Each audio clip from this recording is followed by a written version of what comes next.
자, 이제는 이제 용도 지역을 했고 지구를 했고 이제 구역 차례입니다. 자, 용도 구역이라는 건 따지고 보면 제3차적으로 지정한다고 생각하시면 되겠습니다. 그래서 우리가 도시의 무질서 확산 방지를 갖다 방지하면서 체계적으로 계획적으로 조정 통합 관리를 위해서 도시군 관리로 정하는 것을 용도 구역이다 이렇게 생각하시면 되겠습니다. 그러면 이 용도 구역은 다 도시군 관리로 정하는 것이다 하는 것도 정확히 좀 인지해 주시면 되겠고, 내용은 전통적인 것은 규제 입장에 있는 게 4개가 있고 요새 와서 새롭게 완화시켜주는 중에 하나가 등장하는 것이다. 그래서 수도, 개, 시, 입 이렇게 좀 이해하면 좀 편한 것이 있습니다. 그래서 그 내용 가지고 지금 하나하나 정리해 보도록 해봅시다. 그럼 이렇게 되는 89페이지입니다. 자, 그러면 용도 우리가 구역이라는 것은 자, 방금 설명했던 것처럼 용도 지역의 지구와 있는 그 규정 있잖아요. 그죠? 그걸 갖다 강화 또는 완화시키면서 무질서한 확산 방지를 해서 체계적 계획적으로 조정관리, 통합관리를 위해서 하는 것이랬죠. 그러면 용도 구역은 전통적인 것이 4가지가 있습니다. 수, 도, 개, 시. 그 다음 규제가 완화되는 것이 입. 그래서 수도를 개시하면 입이 즐거우니라 이렇게 좀 생각하는 것인데요. 자, 이거는 다 뭐로다 정하는 거냐. 도시군 관리 계획으로 정합니다. 그러니까 결론적으로 얘기한다면 도시군 관리로 정한다는 얘기는 여긴 예외가 없다는 얘기입니다. 앞에서는 뭐예요? 용도 지역은 도시군 관리로 정하고 예외적으로 공유수면 매립도 타법에 의지되는 것이 있겠고, 용도 지구는 도시군 관리로 정하고 예외적으로 조례로서 추가 또 세분 신설 이게 있죠. 근데 여기는 그게 아닙니다. 그래서 여기는 도시군 관리로 다 can 할 수 있는 겁니다. 하야하는 것이 아니라 할 수 있는 것이다. 이렇게 볼 수 있습니다. 그럼 제일 먼저 보는 것이 개발 제한 구역이라고 나올 겁니다. 그렇죠? 이런 게 적으면 개발 제한 구역. 그 이 개발 제한 구역을 우리가 그린벨트라고 많이 하죠. 그린벨트. 그래서 이걸 보면 자, 여기가 도시입니다. 우리는 도시입구로 개발이라고 연상하면 된다 그랬습니다. 도시입구로 개발. 그럼 개발은 자꾸자꾸 어떻게 되죠? 바깥으로 뻗어나가죠. 그럼 우리가 이거 자꾸자꾸 바깥으로 뻗어나가면 좀 정체성이 없어지는 것이 문제되는 것이 있을 수 있겠고, 무질서한 확산되는 게 문제될 거 아닙니까? 그래서 이 도시의 무질서한 확산을 갖다 방지해서 도시의 정체성 확보를 위해서 이 주변 지역을 벨트로 묶는 겁니다. 그래서 이걸 그린벨트라고 하는 이유가 전통적인 종전의 입장이다. 이렇게 볼 수 있습니다. 그런데 대한민국은 남북관계의 특성 때문에 있었죠. 과거에 김신조 무장공비 침투 사건도 있잖아요. 그죠? 도심지내까지 침투해 왔지 않습니까? 그래서 안 되겠다. 그래가지고 이 도심지 안에서도 자, 보안상 때문에 보안은 국방부 장관이 요청을 해야 되겠죠. 그래서 이와 같은 보안상 요청이 있다. 그러면 이것 때문에 개발을 갖다가 제한하는 겁니다. 이것 때문에 개발을 제한하는 것을 개발 제한 구역이라고 한다. 이렇게 볼 수 있습니다. 그럼 개발 제한 구역은 누가 지정하는 거냐? 역시 국토 장관이 합니다. 그때 어떤 분이 와서 그러죠. 선생님 지금 새로운 그 실정을 잘 모르시네요. 이런단 말이에요. 자, 우리는 지금 수험생 입장입니다. 도시군. 자, 위임하는 거하고 이양은 틀린 겁니다. 그래서 일부 30만 제곱미터 미만 같은 건 시도한테 위임을 해줬어요. 그러나 그거 가지고 지금 법에 명확한 근거를 가지고 되는 게 아니기 때문에 우리는 그걸 시험 문제 나지는 않습니다. 자, 그래서 그런 내부적인 내용하고는 좀 다르다 하는 것을 아셔야 되겠죠. 그래서 아직까지 누가 갖고 있다? 국토교통부 장관이 갖고 있다. 그러나 실질적으로는 시도에서 풀어주는 경우가 있습니다. 그런 거는 바로 뭐냐? 내부적으로 위임한 관계다. 이걸 갖다 우리 시험 문제 나지는 않습니다. 자, 이렇게 되면 돼요. 그럼 여기에 지정되면 역시 뭘 가지고 됐냐? 행위제한을 가져갈 거 아닙니까? 그래서 여기는 행위제한을 가져오는데 이 행위제한을 뭐에 의해서 가져야 될 것이냐? 가져야 되겠죠.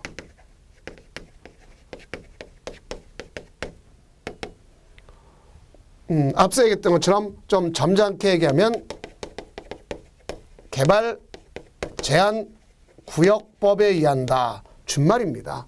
개발 제한 구역 지정 및 관리에 관한 특별조치법, 우리가 좀 세게 말하면 개떡 같은 법이라고 얘기했죠. 그래서 거기에 의해서 바로 하는 것이다 볼 수 있습니다. 그래서 지정하고 또 거기에 따른 행위 제한 같은 건 따로 법률로 정한다 이 얘기입니다. 이 자체가 따로 법률로 정한다.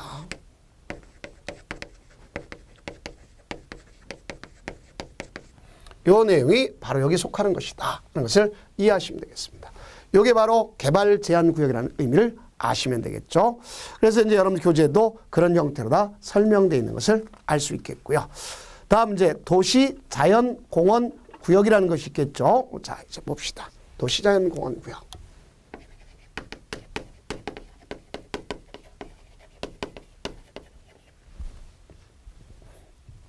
이거는 누가 지정하는 거냐? 시도 지사요 대도시 시장이 하는 거죠. 대도시장은 여기 있는 이 사람 외에 자, 이 시라고 하는 건 뭐죠? 서울특별시, 6대 광역시 알겠죠? 이런 걸 갖다 볼 수 있는데요. 그 광역시 외에 인구 50만 넘으면 50만 명 넘으면 대도시라고 하는 것 아닙니까? 그래서 이 사람이 지정할 수 있는 거죠. 그럼 여기는 어떤 경우냐? 여기 이 임야가 있는데 이쪽은 예를 들어서 뭐 관리지역이고 이쪽이 도시지역이다. 그럼 도시지역에 있는 걸 얘기하는 거야. 도시지역에. 그리고 이렇게 여기 있는 산지. 산지인데 제가 이렇게 그립니다. 자, 나무들이 이렇게 잘 자라고 있어. 이걸 일부씩 한자 적게를 본다면 식생이 양호한 산지. 식생이 양호한 산지 개발을 갖다가 개발 자체를 뭐 하는 거냐? 제한하는 거예요. 그러니까 이렇게 식생이 양호한 산지 개발을 왜 제한하느냐? 제한하는 이유가 바로 뭐냐? 여기 있는 나무들을 없애면 도시민의 휴식 공간이 없어지죠. 쾌적 환경을 누릴 수 없죠. 그래서 그 이유가 도시민의 휴식 공간, 쾌적 환경을 위해서 그런 것이구나 하는 볼 수 있어요.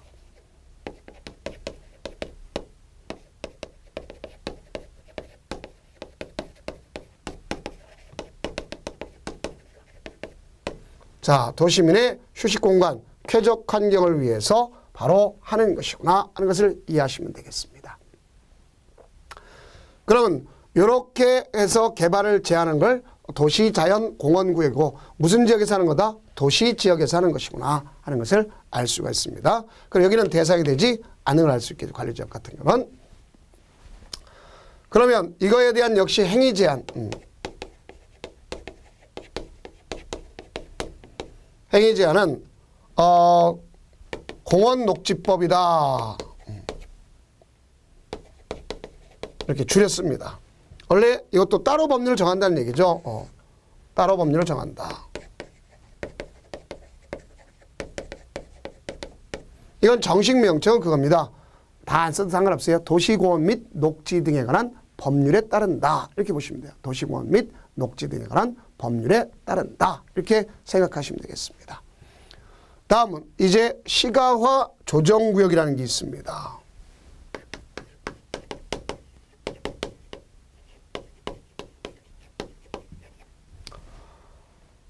시가화 조정구역은 본래 본래 누구 거였었느냐? 이것이 국토장관 거였었어요. 본래는 국토장관 거였었습니다. 본래 자체가. 근데 지금은 요 내용을 이양시켜 줬어요. 누구한테 이양시켰느냐? 지방으로 시도 지사로 다 이양을 시켰습니다. 그럼 결론에 본래 보면 이양시켰으니까 이 사람이 지정하는 게 원칙이겠죠. 이양했기 때문에.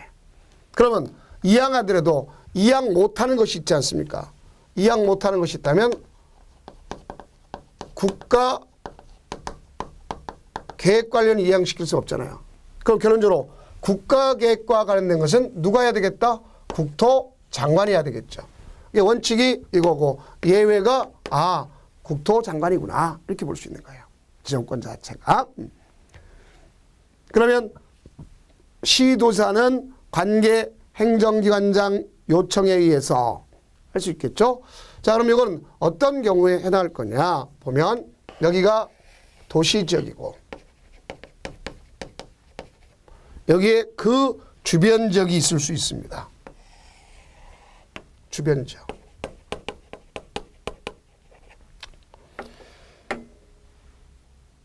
그래서 여기 보면 이 시가와란 뜻이 바로 뭐냐? 시가와란 뜻은 이런 뜻이라고 생각하시면 됩니다. 개발. 그러면 우리가 어떤 개발이 되면 그 주변 지역이 보세요. 이 주변 지역이 집중적으로 무질서하게 시가화 될까 합니까? 무질서한 시가화되는 것을 뭐 하는 거냐? 방지하기 위해서 지정하는 겁니다. 무질서한 시가화 방지가 목적이에요. 그래서 체계적으로 계획적으로 가져가는 거란 말이에요. 앞에서 그린벨트는 도시의 무질서한 확산 방지만 이거는 무질서한 시가화 방지다. 그걸 아셔야 됩니다. 그럼 결론적으로 보면 이것이 여기가 성숙될 때까지 여기 있는 이 주변 지역을 가서 유보시키는 거예요. 유보. 타임 조닝. 유보시키는 겁니다. 그래서 조정이란 말 자체가 바로 유보다 하는 걸 아시면 돼요. 유보. 그럼 유보가 되면 그는 5년에서 20년 된다. 왜 5년에서 20년이냐? 가서 인구 유입 정도, 개발 산업 발달 정도에 따라서 요 5년에서 20년 사이를 줄 수 있어요. 그래서 그 기간 동안 여기가 성숙될 때까지 그 주변 지역을 유보시켜 놓는다. 그걸 갖다 조정이라고 하는 거예요. 그래서 시가와 조정구역 이렇게 되는 겁니다. 그러면 주변의 인구 이동태, 토지 이용 상황 알겠죠? 이런 경우 또 산업 발전 상황 등을 갖다 고려해 가지고 가서 유보 기간을 정하는 겁니다.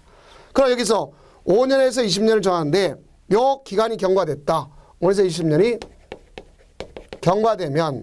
경과된 다음 날 이 자체가 실효가 되는 거예요. 실효.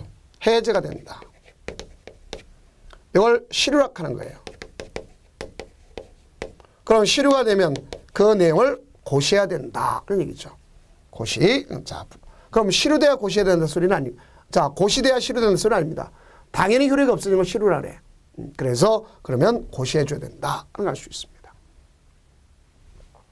자, 그러면 지금 여기 있는 이 유보된 이곳에 대해서 행위 제한은 누가 할 것이냐? 체계적으로 계획적으로 가져가기 위해서 이루어지는 것인데, 자, 여기가 성숙되기 위한 곳인데 그러면 이거 딱 무차별하게 개발해서는 안 되지 않습니까? 그러면 이런 곳을 가장 중요한 것은 이겁니다. 행위 제한. 행위 제한은 대통령령으로 정했어요. 이 법이 정했어요. 이 법 자체. 이 법에 정해졌는데 그 이 법이 정했다는 건 그 국토계획법 시행령에 정해졌다는 얘기죠. 그 이 법에 정해졌다는 얘기인데 행위 제한을 보면 크게 두 가지로 나눌 수 있습니다.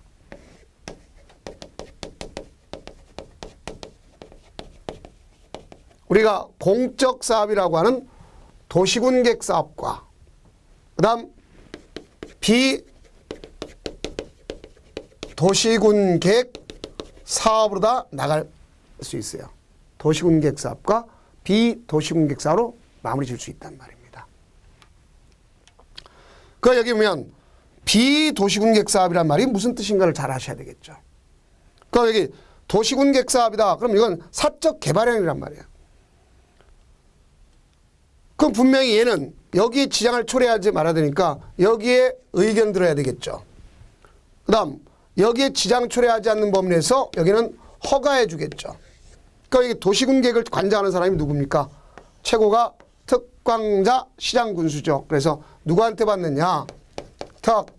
특광자 시장군수한테 허가받는 거예요. 그럼 여기 또 중요한 건 바로 뭐냐? 도시군계획 사업도 원칙적으로 해야 된다 하지 말아야 된다? 하지 말아야 돼요. 왜냐하면 여기에다가 소위 여러분 잘 아시는 것처럼 도시군계획 시설을 설치해 놓는다면 개발하게 되지 않습니까? 그럼 무질서한 개발이 될 거 아니야. 알겠죠? 그래서 우리가 이런 데는 자, 우리가 봅시다. 자, 이런 데는 분명히 도시공격 사업도 일단 하지 말라.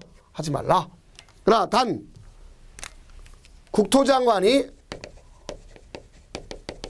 인정하면 할 수 있어. 그럼 왜 인정하느냐?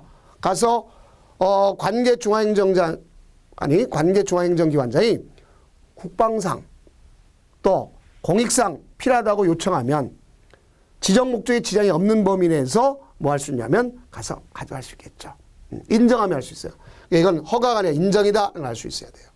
그러면 자, 이게 잘 이해가 안 가면 여러분 봐봐요. 만약에 도시지역과 도시지역에서 그린벨트가 풀리면 자, 뭐가 있어요? 개발 가능성이 있겠죠. 시가화될 우려가 있겠죠. 근데 사람들이 풀리니까 무작정 다 개발할 거 아닙니까? 그래서 그걸 갖다 유보시키는 거예요. 아, 주변이 성숙될 때까지 일단 너 유보시키자 하는 게 바로 시가화 조정구역이다. 그럼 거기서는 행위를 갖다 한다 할 때 제한받는데, 자, 중요한 것은 공적 사업일 때는 일단 금지. 단 공익상, 국방상 주무장관이 요청해서 국토장관 필요하다 인정하면 하는 것이고, 단 비도시 사업은 여기 도시공격 사업에 지장을 초래하지 않는 범위 내에서 허가받고 하는 겁니다. 뭐 간다? 허가. 그러면 누구한테 허가받냐? 특광자 시장 군수한테 허가받고 해요. 그 이때 이 허가 내용을 갖다 보면 여기를 우리끼리 약속하자고요. 99%가 허가다 이렇게 생각하세요. 그러면 그 내용을 공부할 때 가장 중요 포인트가 되는 겁니다. 자, 그럼 여러분 교재에 보면 이제 89페이지에 걸쳐서 나타나는데 그걸 다 읽으려고 하지 마시고 바로 우리가 보면 개발행위 할 때 허가하는데 농업, 임업 같은 것에서 나타난 건축하겠다. 마을의 공동, 공익, 공공 시설을 주면 편익시설을 하겠다. 이런 경우 또 임목의 벌채, 조림 이런 것을 하겠다. 그러면 분명히 허가해 줘야 되는 겁니다. 또 허가를 거부할 수 없는 게 있어요. 농사 관련된 거. 알겠죠? 그래서 축사, 퇴비사, 잠실, 창고, 관리용 이런 걸 갖다 할 때는 거부할 수 없고, 만약 할 때는 도시공격사업의 지정을 초래하지 말아야 되겠죠. 그러니까 도시공격사업 시행자한테 의견을 들어서 허가해 주는 것을 알 수 있습니다. 자, 다음은 뭐에 대한 걸 가져갈 것이냐. 그러면 이제 수산자원 보호구역입니다. 자, 무슨 구역? 수산자원 보호구역. 그럼 우리가 여기면 이 수산자원 보호구역이라고 그랬는데, 자, 정리할 것이 있겠죠. 이건 뭐 필기하지 않아도 됩니다. 수산자원 보호구역은 누가 지정하는 거냐? 위임 규정 빼놓고는요. 이거는 해양수산부 장관이 하는 겁니다.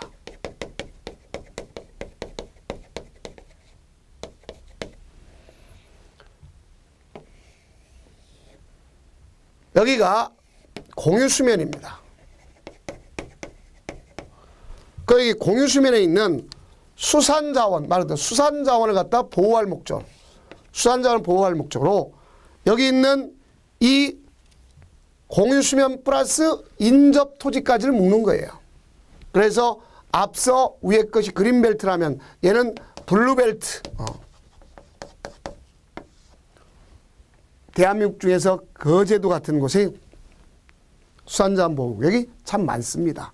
그래서 이런 것들처럼 우리가 뭘 위해서 한다 보시면 수산자원이라는 것은 수산자원을 보호하기 위해서 주변 지역뿐만 아니라 공유수면 그 주변 지역까지 묶는 걸 바로 이야기하는 것으로 해양수산부 장관이 정한다. 뭐로 정한다? 도시군관리로 정한다 하는 걸 볼 수 있습니다. 그래서 이 안에서의 건축 제한 수산자원 관리법에 따른다 하는 것을 아시면 되겠습니다. 그럼 지금까지 내용을 기점으로 한다면 전통적인 규제에 대한 네 가지를 했죠. 개발제한구역, 도시자연공원구역, 수산자원보호구역, 시가화 조정구역에서 수도 개시를 한 거 아닙니까?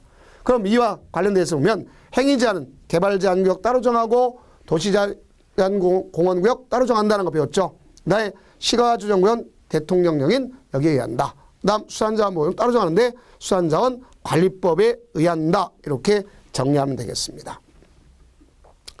그렇다면 이와 관련된 기출문제를 보면 법령상 용도구역의 지정에 관한 설명으로 옳은 것은 그랬네요.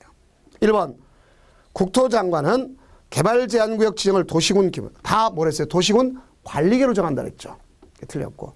시도자는 도시자연공원구역을 도시군 관리 정해야 되겠죠. 할 수 있는 거죠. 다.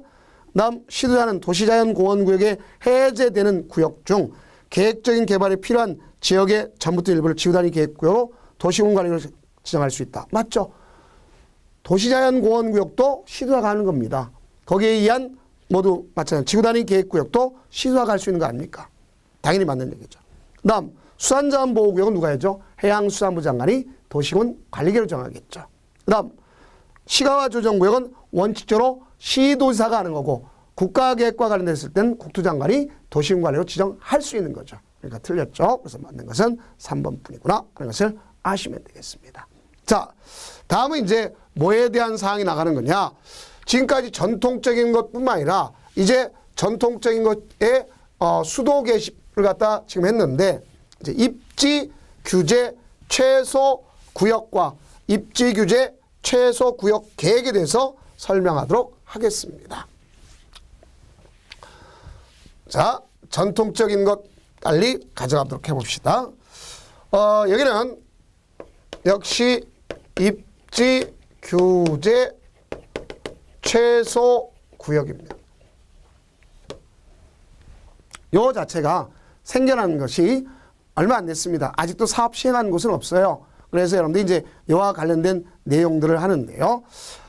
입지 규제 최소 구역의 지정권자는 아직까지 그 미정이라고 할 수 있는데 왜 그러냐. 이 입지 규제 최소 구역 지정할 때는요. 2018년도까지는 국토장관이 그 이후에는 위임한다는 규정이 있는 거였지만 지금 아직까지 별도의 조치가 없습니다. 그래서 이거는 나중에 좀 정리하겠지만 아직까지는 그대로 국토교통부 장관이다. 이렇게 좀 알아두세요. 이거는 누가 한다?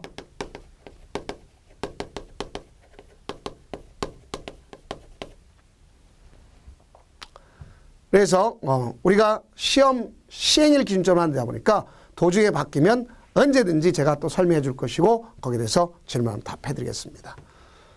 그 여기는 입지 규제를 입지 규제를 최소화시킨다. 그만큼 완화시켜 주는 거죠. 그리고 여기는 대상 지역이 있습니다.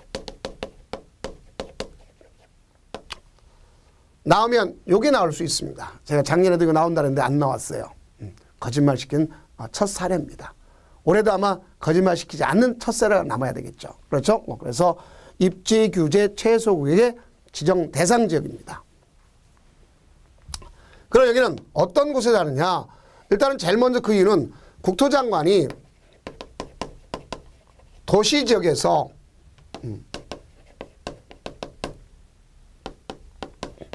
복합적 토지 이용을 가져오고 또 거기에 따라 도시 정비 사업 촉진을 가져오기 위한 거점을 육성하는 지역이다 볼 수 있어요. 이 거점을 육성하기 위한 지역을 입지 규제 최소 구역이라고 한다. 이래 주면 되겠습니다. 그럼 여긴 입지 규제 최소 구역의 대상 지역을 보면 5가지가 있습니다. 그럼 5가지는 꼭 좀 정리하는데 이걸 다 외우려고 하지 마세요. 제일 먼저는 공법은 이해부터 하고 그 다음에 가서 막판에 가서 벼락 공부할 때 암기하는 겁니다. 그 얘기를 보면 제일 먼저 우리가 정리할 것은 도시군 기본 계획에서 생활권이 됐던 것이죠. 도심, 부도심, 생활권 중심. 일정한 사이클이 가면 어떻게 되죠? 떨어지죠. 쇠락되죠. 그럼 그걸 종전 그대로 아무리 가서 정비한다 할지라도 거기는 한계가 등장하는 거 아닙니까? 그러니까 규제를 최소화시켜서 전체까지 뻗어나갈 수 있게끔 하는 것이라고 볼 수 있겠죠. 그 다음 두 번째는 철도 역사, 또 터미널, 항만, 공공청사, 문화시설이 기반시설 지역의 거점 역할을 수행하는 시설 중심으로 그 주변 지역 집중적으로 정비할 필요가 있다. 자, 어떤 특정 지역을 얘기해서 참 죄송스럽지만 서울의 남부터미널 한번 봅시다. 서초동. 그렇죠? 거기면 터미널 자체는 작죠. 그렇죠? 그 주변에 토지 이용 상황에 비추어서 그것만을 갖다 할 수는 없잖아요. 근데 그게 중요 역할을 하지 않습니까? 거기를 정비한다면 종전 그대로 하면 거기 정비할까요? 안 합니다. 알겠죠? 그러니까 규제를 최소화시켜주면 할 수가 있지 않느냐 이 얘기입니다. 다음 세 번째, 3개 이상 특히 밑줄 쳐야 되겠죠. 3개 이상 대중교통인데 3개 이상 노선인데 그중에 대중교통의 결절지, 연결하다, 마디절자죠. 이런 것에 대해서 결절지로부터 1km 이내에 있는 것. 1km란 건 반경, 내가 원을 기점으로 해서 반경 500만을 기점으로 원을 그으면 그게 1km 아닙니까? 자, 그 다음 도시 및 주거환경 정비에 따른 노후량 건축 및 밀집되어 있는 주거지역 및 공업지역의 정비가 시급한 지역. 그 다음 미음번 보면 도시 재생 활성화 및 지원에 관한 특별법에 따라서 도시 재생 활성화 지역 중에 도시 경제 기반형 활성화 계획이 수립하는 지역 있습니다. 그 이제 이런 경우가 잘 연관이 안 되면 이제 어떤 거를 갖다 연상시켜서 제가 설명할 거냐면 지금 정부가 발표되어 있는 것 중에 예제 중에 예제를 갖다 설명하는 겁니다. 뭐 지역적인 관점에 되어 있는 게 아니라 하나는 인천역 주변을 기점으로 해서 인천역 중에서 거기면 차이나타운까지 형성하는 데가 있습니다. 가보시면 알겠어요. 그러면 그런 곳에 대해서 하는 것이 있겠고 하나는 포항에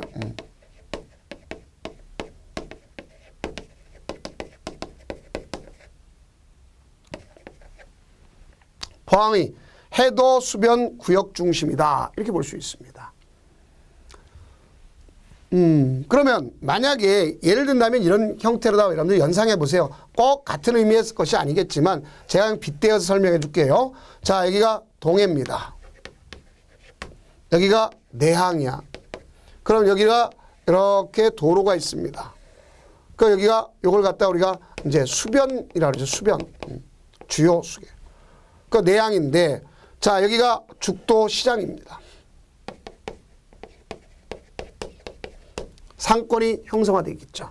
그럼 과거에 이 지역 주변이 뭐가 됐었습니까? 활성화됐던 곳이죠. 생활에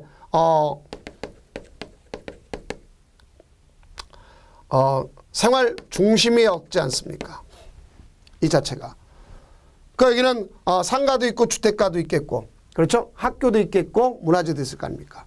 근데 지금 여기가 쇠락됐어요. 그럼 이 지역을 활성화시켜야 되는데 전부를 다 활성화시키는 다 할 수는 없잖아요. 그죠? 그러니까 그 중에 요 해도 수변, 요 중심에 만약에 관광, 시설을 갖다 하겠다. 관광을 하겠다. 그럼 지역 경기를 활성화시켜서 요 해도 수변 중심을 갖다 해야 되면 여기 있는 이 기존에 있던 걸 갖다 규제를 갖다 뭐 시켜야 되겠어요? 완화시켜줘야 되겠죠. 그래서 그걸 갖다 포항 해도 수변 구역을 입지 규제 최소 구역으로 되어졌다 이렇게 볼 수가 있습니다. 그럼 이때 이거는 다 도시군 관리계로 결정하도록 되어 있습니다. 그래서 그 내용은 입지 규제 최소 구역 지정 목적, 기반시설의 현황, 도시군 기본계획과의 부합성, 또 우리가 주변의 기반시설, 경관, 환경 미치는 영향, 도시 환경 개선 정비 효과, 또 수요 및 지역의 파급 효과 이런 걸 갖다 모두 고려해 줘야 되겠죠. 그래서 이걸 고려해 가지고 이제 입지 규제 최소 구역 계획을 수립해야 돼요.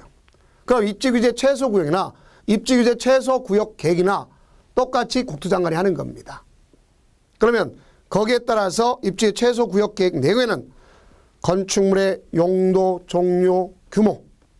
그래서 여기다가 건물 질 때, 자, 이거 우리가 갔을 때 위락 관광한다. 그럼 여기는 보다 더 최첨단의, 즉, 위락 숙박시설 같은 것으로 관광 숙박 같은 걸 짓게끔 하겠다. 또 아니면 대형의 판매시설 짓겠다. 아니면 여기는, 예를 들어서, 뭐였어요? 싱가포르처럼 그 주변에 아주 창의적 건물 질 수 있게끔 하겠다. 이렇게 하는 것처럼 여기에 대한 것이 나와야 되겠죠.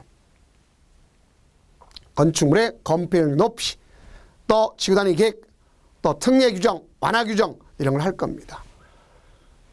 입지규제 최소 구역이나 입지규제 최소 구역에 따라서 이제 이쪽으로 봅시다.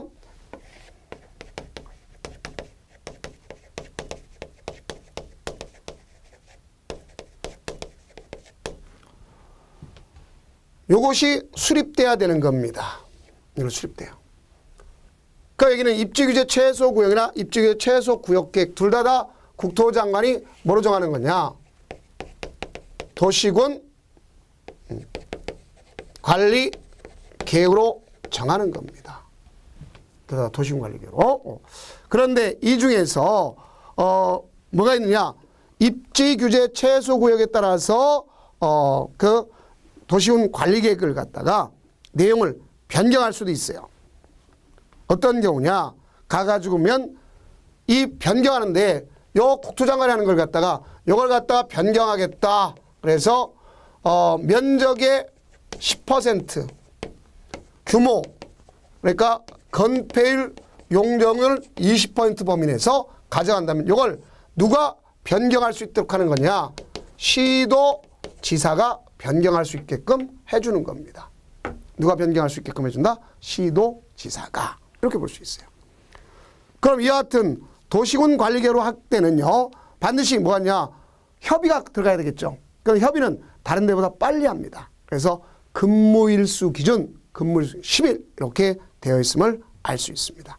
그럼 결론적으로 입지규제 최소구역에서 행위 제한은 입지규제 최소구역 계획 가지고 행위 제한을 할 수밖에 없는 겁니다. 그럼 이렇게 지정되면, 이것이 지정되면 여기는 크게 어떤 걸 갖다 가져오냐? 완화가 되는 것이 있어요. 완화가 되는 것이 있고 의제가 되는 것이 있다. 이걸 꼭 좀 정리해 둘 필요가 있는 겁니다. 그래서 꼭 필기하려고 하지 말고 교재를 갖다 보면 나오죠. 자, 93페이지에 보면 입지규제 최소 구역에서의 다른 법 적용 특례를 씁니다. 그래서 적용하지 아니할 수 있다. 그래서 우리끼리 복장미 이렇게 생각합시다. 이게 무슨 뜻이냐? 여기 해도 수변 구역에다가 주상복합을 짓겠다. 만약에 주상복합을 짓겠다. 그러면 주택법을 적용받습니다. 일정한 경우는. 그러면 여기에 주택단지를 건설하게 되면 건물의 배치 또한 거기에 따라 복리시설, 기반시설 이런 걸 갖다가 주택법을 규정받아요. 그럼 창의적 건물 질 수가 없습니다. 그러니까 그 복리시설 같은 걸 규제를 완화시켜주고, 그다음 대형 건축 같은 건 주차장 같은 걸 갖다가 부설 주차장을 하도록 돼 있잖아요. 그걸 완화시켜주고, 또 미술 작품, 문화예술진흥법에 따른 미술 작품 있잖아요. 건축물에 이걸 갖다 완화시켜줄 수 있다는 얘기죠. 그다음 또 하나는 여기에 이런, 자 보세요. 생활 중심이었는데 여기에 주택가야. 그래서 주택가 얼마 가서 위락 관광시설 하겠다. 그러면 분명히 주거환경, 생활환경이 깨지지 않습니까? 그 다음에 또 문화재가 있다. 그 문화재랑 개발은 상극관계 아닙니까? 거기 갖다가 도시계획위원회 심의할 때 바로 학교 보건법에 의한 학교 학생 위생 정화구역의 행위 제한, 또는 문화재보호법에 의한 역사 문화 환경 보존 지역에서의 행위 제한, 이걸 갖다가 완화해 줄 수가 있다. 이렇게 볼 수 있습니다. 그 다음 이와 같이 입지규제 최소 구역이 되면 마지막 하나는 꼭 써주는 게 좋겠죠. 자, 의지된다는 본다는 얘기죠. 뭐로 보느냐?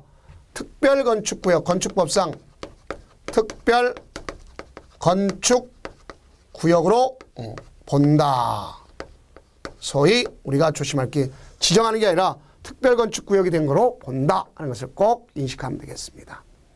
그럼 여기까지가 바로 뭐라고 쓰면 우리가 용도구역에 대한 것이고, 그럼 지금까지가 용도, 지역, 지구, 구역을 지정하면 거기에 따라 지정 절차와 또 특징과 행위 제한을 배웠습니다. 그런데 이제 문제는 바로 뭐냐? 그 밖에 행위 제한이라는 말이 나오죠. 그러면 용도, 지역, 지구에 건축물이 걸친 경우가 있겠고, 그 중에 또 하나 뭐냐? 도시군객시설이 있습니다. 도시군객시설은 용도, 지역, 지구에서는 적용받지 않습니다. 그러니까 무슨 소리냐? 대개 기본적으로 봤을 때 이거죠. 자, 우리가 도시공격시설을 짓겠다 그러면 건폐율 용적률을 따지지 않습니다. 그런 얘기입니다. 그 다음에 또 경관지구와 고도지구에서의 리모델링 하겠다 그러면 역시 뭐라고 볼 수 있냐, 바로 적용받지 않는다 하는 것을 완화시켜 줄 수 있다는 얘기죠. 자, 그런 얘기를 꼭 좀 정리해 두시고, 그 다음 도시지역에서는 타법을 적용받지 않는 경우가 있습니다. 자, 뭐냐, 접도구역. 왜냐하면 도시적 바깥에서 접도구역이 필요하고 도시적 안은요 건축선이 대행하는 겁니다. 그래서 도시역 바깥에서는 앞으로 개발할 거에 대비해서 걷다 표주라든가 건물을 지면 안 되겠죠. 그걸 규제하기 위해서 나타난 게 접도구역이다 하는 것을 아시면 되겠고요. 그 다음 농지법상에 농업과 관련됐을 땐 농지는 뭐가 돼서는 안 됩니까? 투기가 돼서는 안 되죠. 그래서 경자유전이라는 걸 지키기 위해서 나타난 것이 바로 뭐냐? 가장 중요한 것이 농지취득 자격 증명이라는 겁니다. 그래서 우리는 농지취득 자격 증명서가 있는데 그 농지취득 자격 증명서를 원칙으로 도시역 밖은 농취증이 필요합니다. 줄여서 시구읍면제 발급하는 농지취득 자격 증명이 필요해요. 근데 주거지역, 상업지역, 공업지역 원칙은 필요하지 않습니다. 어차피 농지를 취득하는 건 개발이 목적인 농지였지 않습니까? 그런데 단 녹지지역은 농취증이 필요합니다. 근데 농취증 필요하지만 녹지지역에도 도시공격시설이 지나간다. 그러면 농취증 자체 필요하지 않습니다. 그 다음 이제 여러분이 가장 중요 포인트가 있는 것을 알 수가 있습니다. 거기 보면은 하나의 대지가 둘 이상의 용도, 지역, 지구에 걸친 경우 이렇게 났습니다. 걸친 경우. 자, 일부가 개정됐더라도 여러분들 혼선을 갖다 피하기 위해서 제가 기본적인 것만 그대로 해놨습니다. 그러면 우선 본다면 이렇게 우리가 정리하면 되겠죠. 여기가 중심상업지역입니다. 1000제곱미터 땅이 있어요.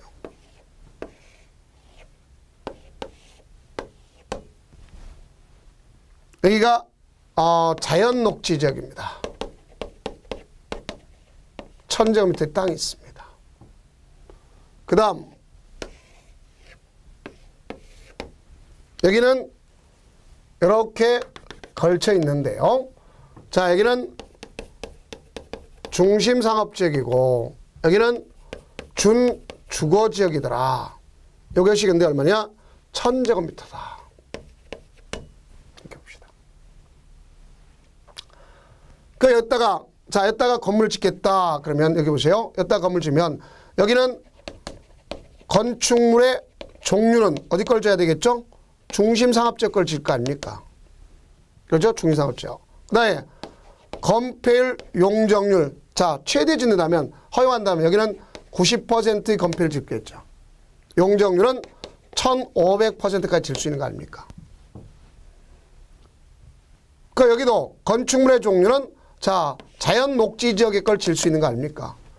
중심상업지역은 많이 진다면 여기는 적게 질 수밖에 없는 거고, 또 규모는 건폐율이기는 20%고, 자, 용적률이 있지 않습니까? 자, 용적률은 100%다. 이렇게 봅시다. 그런데 자, 딱 건물 짓는다. 그러면 건폐율 갖다 오면 최대 지면 900제곱미터까지 질 수 있는 거 아닙니까? 얘는 최대 진다면 가서 200제곱미터를 질 수 있는 거 아닙니까? 근데 문제는 여기 있네요. 여기다가 질 때, 자, 건축물 어디 걸 따라가느냐? 그러면 여기를 갖다가 우리끼리 약속을 하자고요. 여기를 갖다가 이놈을 X라고 이놈을 Y라고 할 때, X, Y가 규모가 얼마냐? 자, 330제곱미터를 갖다 기준점으로 삼습니다. 원칙적으로. 100평을 기준점으로 삼아요. 330. 그래서 330을 기준점으로 삼아가지고 이 330제곱미터를 초과한다. 초과하면 각자 걸 따라갑니다. 어디 걸 따라간다? 각자 거. 각자 걸 따라 330제곱 초과하면. 그래서 만약에 여기가 600이고 여기가 400제곱미터다. 그러면 여기는 중심사업지역, 여기는 준주거지역 걸 가져가도 상관이 없단 말입니다. 그런데 문제는 330제곱미터 이하. 지금 원칙론만 합시다. 자, 그럼 330제곱미터 이하다. 그러면 어떻게 근거할 것이냐 봐줘야 되겠죠. 그 중에 이제 가장 작은 것 중에 이제 녹지가 그 중에 가장 작다 그러면 이제 그거는 우리가 봤을 때 따로 가져간다는 이제 그런 예외 규정이 따로 생겨났습니다. 그건 따로 설명하기로 하고 330제곱미터 이하다 그러면 건폐율은 건축 제한은 그 중에 큰 쪽을 따라갑니다. 그 중에 큰 쪽을 따라가요. 그지 큰 쪽. 다만 건폐율과 용적률인데 자 얘네들은 가중 평균값을 구한다. 근데 왜 이렇게 됐냐 이 이유가 뭐냐 그만 이해를 하란 말이에요. 이게 아주 지금 뭐 문제 풀라고 얘기할 거 아니라 자 예전에는요 얘랑 여기 A라고 하는 얘랑 B인데 C인데 같았어. 그냥 누가 최고 좋은 땅이냐? A보다는 C가 최고 좋은 땅이 돼버렸습니다. 왜냐하면 최대지면 여기도 900까지 줬었어요. 왜냐 예전에는 330 이하다 하면 큰 쪽을 따라간다 했어요. 무조건. 그러면 중심사업지역 건폐 용적을 따라가니까 900제곱미터를 줬었단 말이에요. 근데 지금은 아닙니다. 그럼 이 사람과 이 사람 똑같이 지면 이 사람이 배 아파할 거죠. 비싼 땅에다가 똑같이 있고 여기는 좀 가서 껴서 이렇게 하면 싼 땅에다가 짓는 거 아닙니까? 그래서 이제 우리가 정리해 줄 수 있는 것이 바로 이런 겁니다. 여기에 만약에 건폐율을 예를 들어 봅시다. 건폐율을 가중평균값을 구한다고 생각한다면 무슨 평균값? 가중평균값을 구한다고 생각한다면 대지가 1000제곱미터입니다. 그 중에 한쪽을 만약에 예를 들어서 여기를 갖다가 700 요걸 이쪽 자 X를 갖다 330이니까 이쪽을 700 이걸 300이라고 생각해 봅시다. 그럼 작은 것이 330이죠.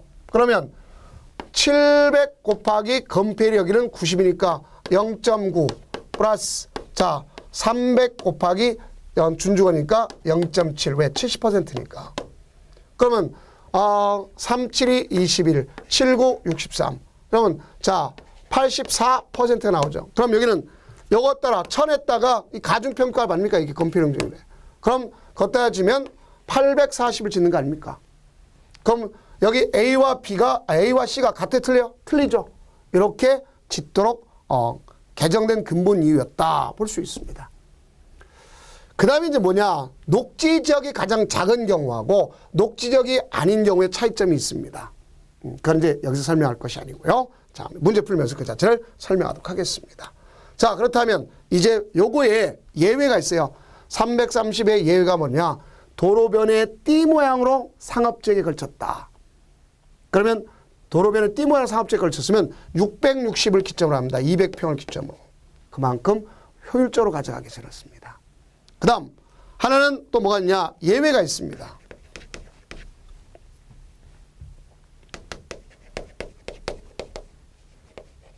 녹지지역 녹지지역을 띄게 되면 그 중에 가장 작은 332가 빼놓고는 각자 걸 따라간다고 생각하시면 됩니다. 각자 거. 그 다음 여기 보세요. 건축물이 꼭 건축물입니다. 건축물이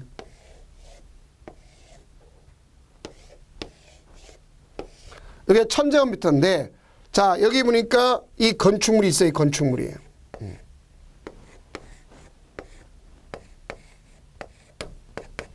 B급 층이 다 건축물입니다. 그럼 건축물이 이 중에 요 건축물이 500제곱미터인데 예를 들어서 이 중에 이와 같이 이 건축물 중에 100제곱미터가 걸쳤다. 무슨 지구와? 자, 고도 지구랑 아니면 여기에 방화 지구에 걸쳤다. 걸쳤다고 생각합시다. 고도 지구와 방화 지구에 걸쳤다. 그럼 어떤 현상이 나타나냐?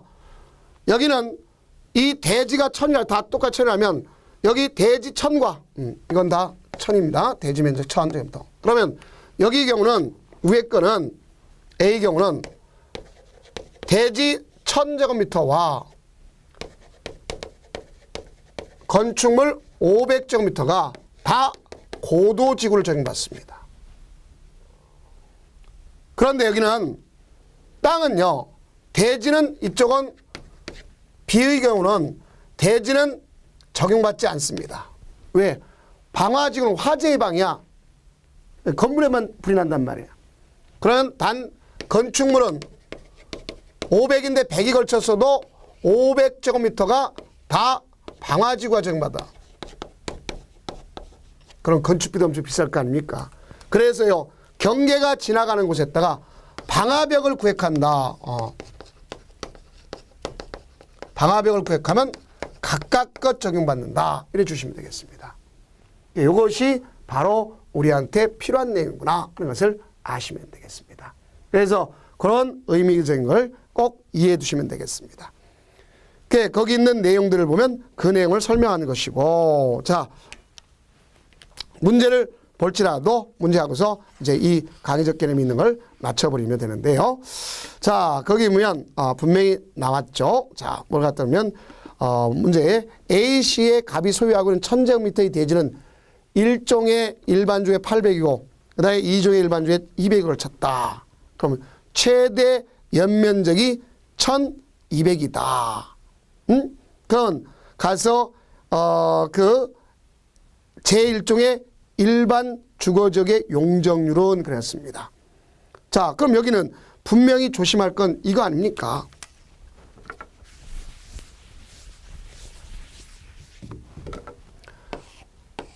대지가 1000제곱미터가 있다는 거죠. 그 중에 뭐라 하냐면 800제곱미터가 제1종의 일반 주거지이고, 그렇죠? 그 다음에 200제곱미터가 제2종의 일반 주거지고. 그러면 여기 최대 연면적, 그런데 여기에 연면적이니까 용적률과 관련된 거죠.